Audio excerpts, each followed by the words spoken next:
bannamawulire bazize olukuŋŋaana lw'ab'ebyokwerinda. Entabwe evudde ku kututulugunya nga teri ayamba ge gamu ku ago ge tugenda okulaba essaawa eno yennyini. Nze Aida Nakaze Buule Komebo mulungi tukomawo mu bwangu ddala. Bino bye bikulu bwetikidde. Let me tell you. Bannamawulire baziriridde ab'ebyokwerinda olukuŋŋaana nga bwe babalumiriza mususse okutuvvoola.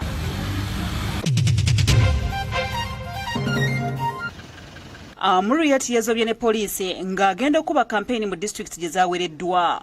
Bamufuuyidde Kamulali n'addusibwa mu ddwaliro. Lord Mayor addukidde mu kkooti ng'awakanya eby'akakiiko k'ebyokulonda okusazamu kampeyini. Lina aliyise ejjoogo. Eryo jjoogo lyennyini. Sigenda kukkiriza miitingi yonna. Bassentebe bajemedde RCC w'e Kawempe ayimirizza emikolo gyonna mu kitundu kye ne bamubuulira tetuwagira nteekateeka zo ssebo.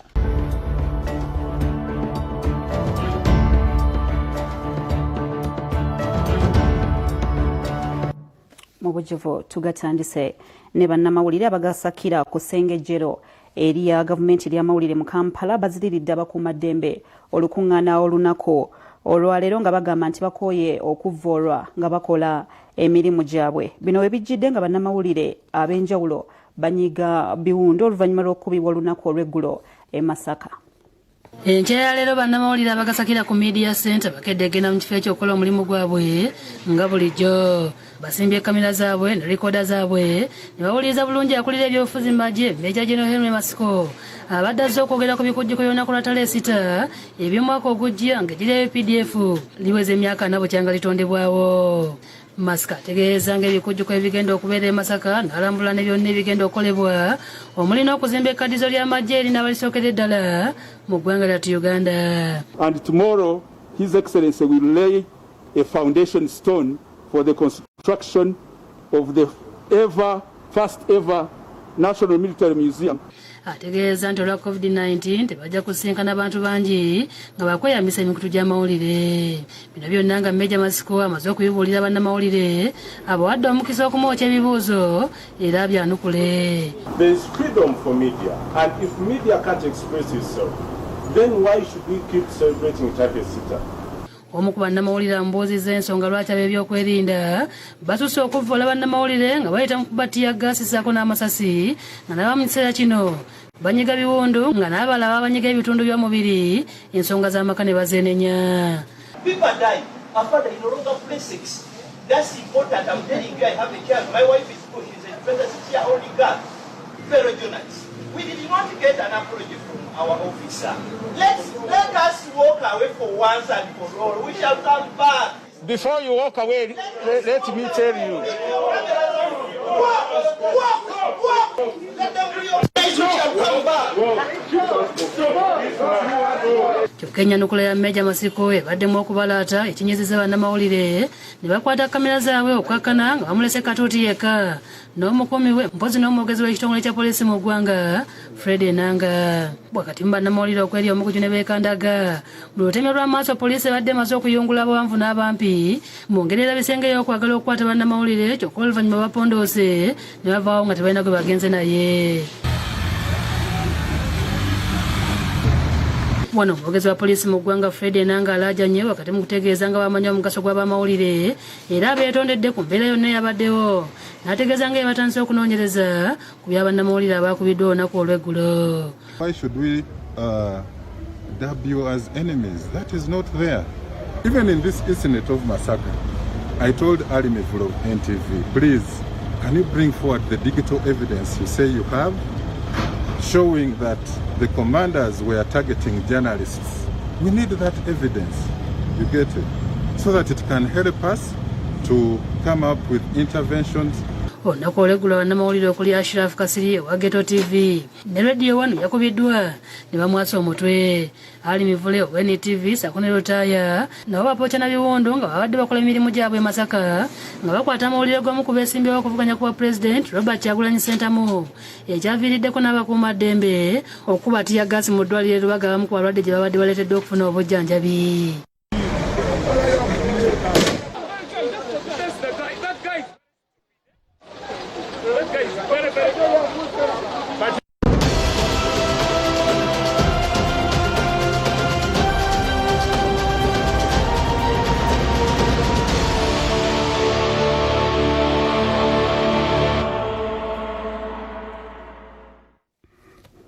ate ye aduumira poliisi erwanyisa obujagalalo mu bitundu ebya Elgon SP Asimwe afuuyidde Kamulali maaso Engineer Patrick Amuluyate omu ku byesimbi obuvuganya ku bukulembeze bw'eggwanga Uganda okukakkana nga mbalagadde era naddusibwa mu ddwaliro ng'ataawa.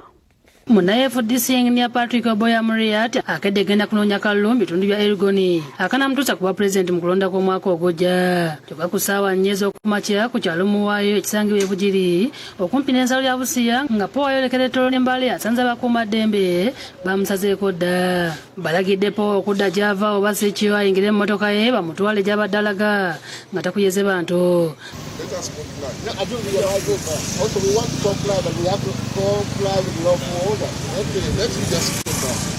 Ku ssaawa 5 poliisi eyongeddwako obungi esanyalaza n'entambula y'ebidduka ekiviiriddeko emmotoka ez'olukale okuyiwa abasaabaze zeetegula ekibabwa ekibadde kiyinza okuddiira. Nga bino bigenda mu maaso ku ssaawa 5 n'ekitundu ez'okumakya aduumira poliisi ekkakkanya obujagalalo mu Elgon Region SP Asimwe Abraham atuukidde ku mmotoka ya POA abadde yeesibidde munda n'amulagira okusendabirwamu babeeko bye boogera. POA kyakkiriza. We are going to Mbale, not to Kenya. What he was telling them? They're giving wrong information. Kyokka POA abadde yakasendabirwamu omupoliisi ono Asimwe n'amufuuyira Kamulali mu maaso gonna. Embeera ekyankalanye abawagizi ba POA ne basaba poliisi emuleka atwalibwe mu ddwaliro kubanga bali takyalaba. Kyokka poliisi eganye okwiwuliriza era nga wayisa akaseera nga POA atawana obulumi nga ne poliisi temufaako.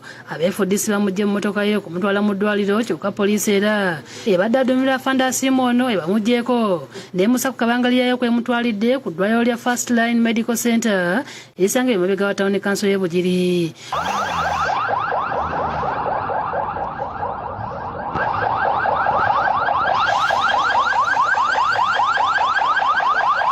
Ku ddwaliro kabadde kayisa nnyo nga abasawo n'abantu ba bulijjo bakola butaweera okutaasa obulamu bwa POA.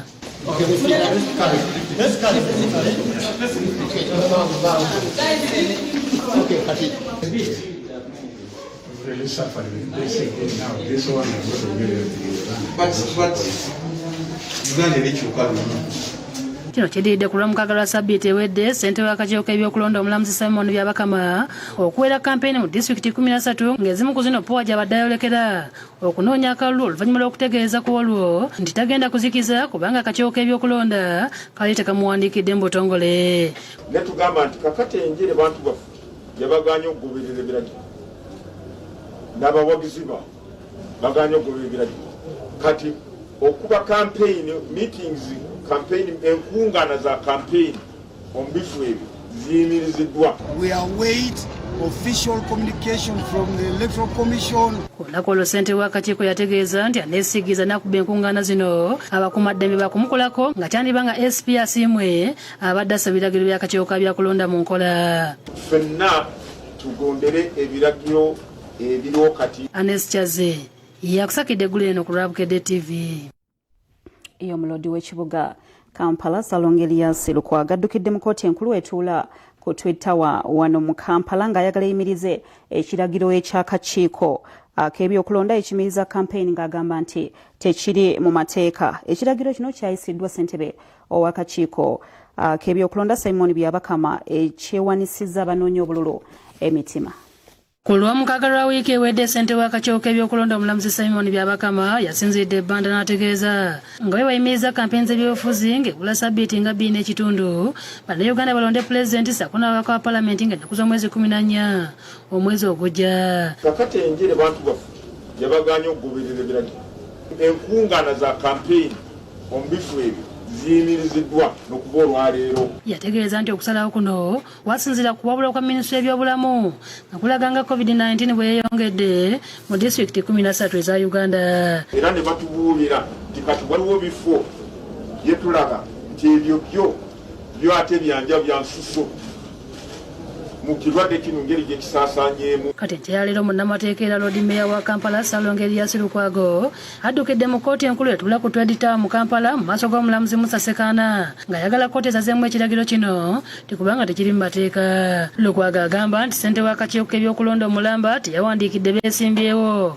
nga yasinziira ku mikutu gy'amawulire okusazaamu kampeyini ate nga bo mu kugenda okwewandiisa mu kakiiko ak'ebyokulonda okuvuganya ku bifo bino bayita mu mitendera emituufu nga lino aliisa ejjoogo lyennyini. Kyetwalabye ye press statement neryo ejjoogo lyennyini olina bakandidate be wanominate nga bomanyi nti bakampeyininga kyobayise na mu lukuŋŋaana mu meeting buisi okugamba nti bannange mwogereko kino nekino tuwuliziganye n'otuula eri gwe n'olangirira ate ku public holiday. Lukwago abudde munnamateeka munne byabakama nti kye yalina okukola ku ntandikwa kwali kuyimiriza kulonda kwonna n'amujjukiza akawaayiro mu ssemateeka akalambika kino. Ssemateeka yalambika bulungi mu nnyingo y'ekikumi nti bwe mufunanga ekizibu ekifaanananga kati kye tulina omukulembeze alibangawo ku kiseera ekyo alifulumya gye bayita proclamation egamba nti Uganda eri mu kaseera kaakati abaga ye state of emergency. Lukwago asabye byabakama okubuulira eggwanga obanga mu disitulikiti 13 yayimiriza kampeyini tewagenda kubeerayo kulonda omwaka ogujja. Naye kati alinga eyadikirariza state of emergency ng'ayimiriza buli kyonna ekikwatagana n'ebyobufuzi mu kibuga Kampala. Yeewunyiza byabakama okusazaamu kampeyini mu biseera eby'eggandaalo ekintu kyayogeddeko nga bwe wandi baawe ebirala ebiri emabega waakyo kubanga akimanyi bulungi nti mu biseera ebyo kkooti zaabadde tezikola. Era ndowooza baakigenderedde balinda akaseera kano nga kkooti ziri mu lummula bayise ebiragiro byabwe. Yeewunyiza omulamuzi byabakama okuwera kampeyini ate n'aweerako n'ebiragiro ebikambwe eri abakuumaddembe okukola ku buli kiyisa n'agenda mu maaso n'okuba kampeyini neyeebuuza n'akawaayiro ke yayiseemu okuwa ebiragiro nga bino. Kaakati yagambye poliisi ekiteeka etya mu nkola ekwate bantu ebakube emiggo ebakube tiyagaasi ebasambesambe bafuuyire bikkaku babizizi kwegamba mwami byabakama yatumazeeko ebyewungula. Wabula akakiiko k'ebyokulonda mu kusazaamu kampeyini mu bitundu eby'enjawulo tekaalaga obanga abeesimbyewo banaddizibwa ku nsimbi ze baawaayo nga beewandiisa. Shamshadi Nalujja yakusakidde eggulu eno ku Lwabukedde TV. Webale nnyo Shamu. RSS w'e Kawempe Hussein aweze enkuŋŋaana eza buli kika mu kitundu kye ng'agamba nti zikozesebwa bannabyabufuzi okunoonyezaako obululu ekiyinza okuvaako obulwadde obwa COVID-19 okweyongera. Bino biwulidde bannamawulire mu lukuŋŋaana lwatuuzizza e Bwaise. Ezimu ku nkuŋŋaana eziweereddwa RSS w'e Kawempe Hussein mu kitundu kye kuliko emikolo gy'embaga okwanjula n'endala ng'agamba nti zino bannabyabufuzi bazekwekamu okunoonyezaamu obululu. Hudu asinzidde ku ofiisi y'e Bwaise mu Kampala ng'ategeeza nga bwe waliwo bannabyabufuzi abapangira n'emikolo gy'embaga n'ekigendererwa ky'okuyegerako abalonzi. Nga RSS w'e Kawempe sigenda kukkiriza meeting yonna, sigenda kukkiriza functions, sigenda kukkiriza weddings, sigenda kukkiriza zino enkiiko kubanga mubangi beekwekamu ezo. Saawa zino abamu banaatera ogenda okusponsoringa weddings nga baagala zikozesa okuba campaign. Tetugenda zikkiriza. Asanyukidde ekyakakiiko k'ebyokulonda okuwera enkuŋŋaana n'asaba bannabyabufuzi bulijjo okulowooza ku bantu baabwe nga tebannakola lyayise effujjo.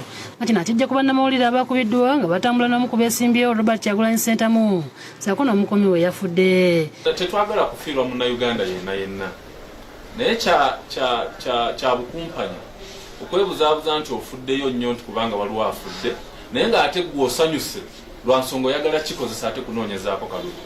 Tukivumirira era tetukiwagira n'akatono. Bino olugudde matu g'abassentebe b'ebyalo mu Kawempe abeegattira mu kibiina kya Kawempe Village Chairpersons Forum nga bakulembeddwamu Henry Ssejjemba ne batuuza olukiiko mwe baanukulira RSS ono ne bakamutema nti bo tebagenda kwetaba mu nteekateeka ze zonna nga n'obusente obwawe bwa gavumenti bwa munaganwa. Bassentebe b'ebyalo n'abakulembeze b'ebyalo bonna awamu n'enkiiko zaffe nga bwe ziri awamu tujogeddwa nnyo. Batusisiitiza busisiitiza nti tukola twakoma ku bigambo tuwaana buwaana. Sessaawa zino tukoyo tuwaana nga ssentebe weero si bwantu afunadde n'ekikumi. Ekisookedde bagamba POA ne LC yo yagaana ddala okufiibwako ne weebwa omutwalo gumu. Bonsonyiwe saagala kusiikuula fitina naye nga njogera amazima nti bw'osanga nga abakansalas basasulwa essente obukadde obusatu n'oddira omutwalo gumu n'oguwa chairman akulembera ekyalo ndowooza ensonga eyo ya bulumi nnyo. Esse omulimu gwa LC tetulina olwekyo tusaba okusinkana muzeeyi n'okulaba nti atutuusa gye tugenda. David Sekayombya ne Josephine Lunkuse bakusakidde eggulire lino ku Lwabukedde TV. Olaba mawulire gabotikidde tugenda wumulamu eddakiika ntono nnyo tukomawo n'ekitundu ekyokubiri tava ku Bukedde TV.